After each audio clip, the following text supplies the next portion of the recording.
Muy buenas, muy buenos días a mis alumnos de primero de bachillerato B del IES El Olivo en la materia de filosofía. Como veis, todavía en traje veraniego y aprovechando los últimos rayos del sol, los hemos venido a dictar la clase al Parque de Tierno Galván, aquí en Madrid, en Arganzuela, en el centro de Madrid. Bien, como sabéis, hoy toca hablar de la filosofía moderna. Bueno, pues brevemente os voy a decir que la filosofía antigua, es decir, la griega y la medieval, católica si le queréis llamar, a ambos periodos se le llama filosofía realista. ¿Y por qué realista? Realista porque creen en la realidad de los objetos externos y configuran su pensamiento a partir de lo que se observa de los efectos que vemos en el mundo externo. Por lo tanto, el sujeto es pasivo, ¿verdad? Elabora más bien poco y se hace, pues digamos, una filosofía realista u objetiva. Lo que va a caracterizar la filosofía moderna, creo, va a ser el punto de vista subjetivo, es decir, se van a invertir, en vez de el objeto de conocimiento va a ser el sujeto del conocimiento el que va a tomar preponderancia. Y esto se le va a llamar, si queréis, el nacimiento de la subjetividad, subjetivismo o idealismo, en el caso de Kant, idealismo trascendental. Bien, vamos a ponernos cómodos, ¿verdad?, para seguir explicando brevemente esto. Bien, en primer lugar, es importante saber que se pone en duda en la filosofía moderna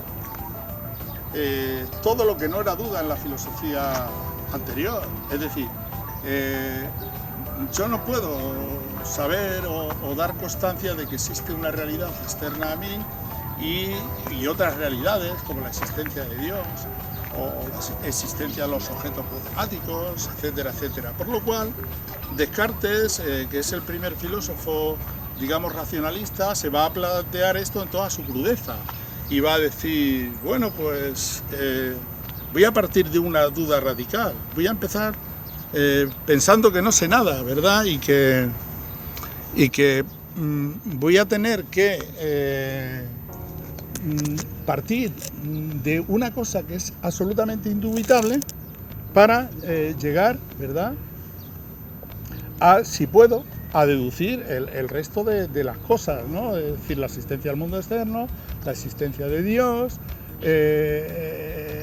la matemática, etcétera, etcétera. Bien, entonces lo que hace Descartes es llegar, como sabéis y habéis visto ya el año anterior, a un principio indubitable que es el famoso pienso luego existo, ego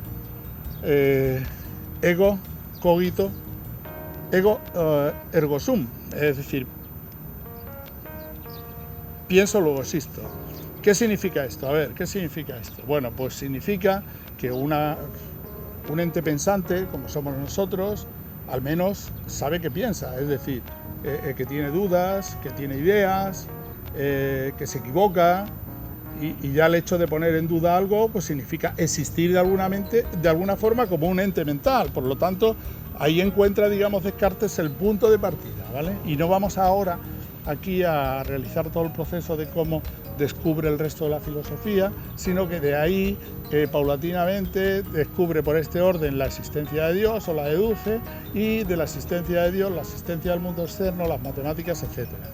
El racionalismo adopta el método matemático, ¿verdad?, para ir descubriendo la realidad y formalizándola. La segunda corriente que vamos a estudiar en la filosofía moderna, ¿verdad?, es el empirismo, que es una corriente que de alguna manera se opone, ¿verdad?, al racionalismo. Ese poder que otorga Descartes a las matemáticas, a la razón, y ese poder entenderlo todo de alguna manera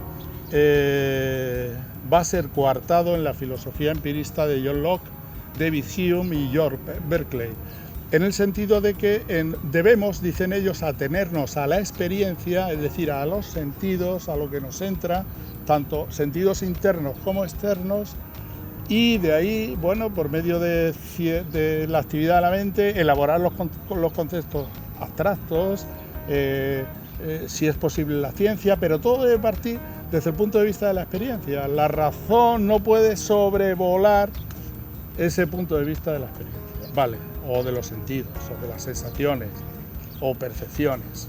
Bien, por último, para sintetizar estas dos grandes corrientes opuestas, llegará Kant. Kant va a hacer una síntesis entre el racionalismo por un lado y el empirismo por otro, y a su sistema, un sistema muy completo de la filosofía y que sigue todavía en pleno vigor, con puntualizaciones evidentemente, se le va a llamar el idealismo trascendental, ¿vale? Kant, como sabéis ya, está dentro de la Ilustración, proclama los valores de la Ilustración, el atrévete a saber y todo este tipo de cosas, y hemos entrado en una etapa que va a desembocar inexorablemente a lo que veremos en el próximo capítulo, que es la filosofía contemporánea. Muchas gracias por vuestra atención, nos vemos en breve en el próximo capítulo. Chao. A mí, ya.